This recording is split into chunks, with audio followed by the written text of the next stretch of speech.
बारिपदा स्थित PRM medical college और hospital दिव्यांग पुओ मां को दुर्व्यवहार नहीं अभियोग होईछि।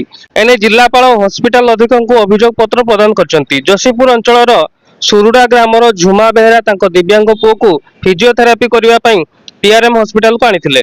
सेठारे से कौनसी कारण पई पड़ी जिबारु आहत होइतिले। तेबे चिकित्सा निमंते हॉस्पिटल ले टिकट करबा पई मां लाइन में ठिया होइतिले।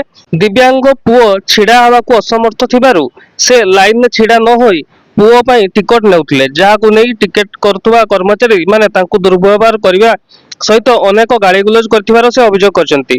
तांको पुओ चिकित्सा निमंते टिकट मध्ये देइ नथिले, जाहाकु नै से अभियोग जणाइछन्ति। तेबे हॉस्पिटल को चिकित्सा निमंते आसुवा दिव्यांग को एपरि दुर्व्यवहार आदौ ग्रहणीय नुहे बोली साधारण रे मत प्रकाश पाइछि।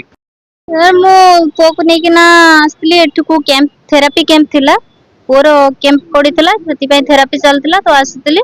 तो सेई थेरापी कैंप रे छुआ पड़ी की तार ओठटा फाटी जाइतिला, ब्लड बाहरुतिला।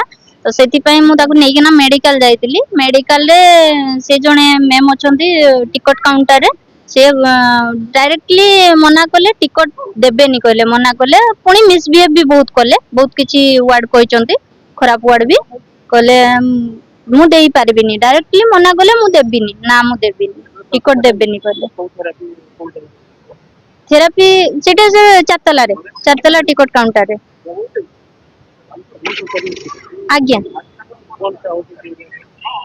मु चाहूची एभलिया लोकन को चाकरी दिया जाउनी, जो माने कि से चाकरी पाइबा पे उपयुक्त योग्य तांकू दिया जाउ। अयोग्य मु भाबुची से चाकरी पे अयोग्य। आज सर दे देछि, मु सब जगह रे अभियोग कर देछि। कलेक्टर सार को भी दे देछि, सब कलेक्टर सार को भी दे देछि, सुपरिटेंडेंट को भी, मेडिकल ले भी सब जगह रे दे देछि। सर से कहले देखिबा हमें एक्शन नबा, देखि कि बुझी कि सीडीएमओ सर नाहंती तो सेति पई से देखि कि कहले कहबा एक्शन नबा।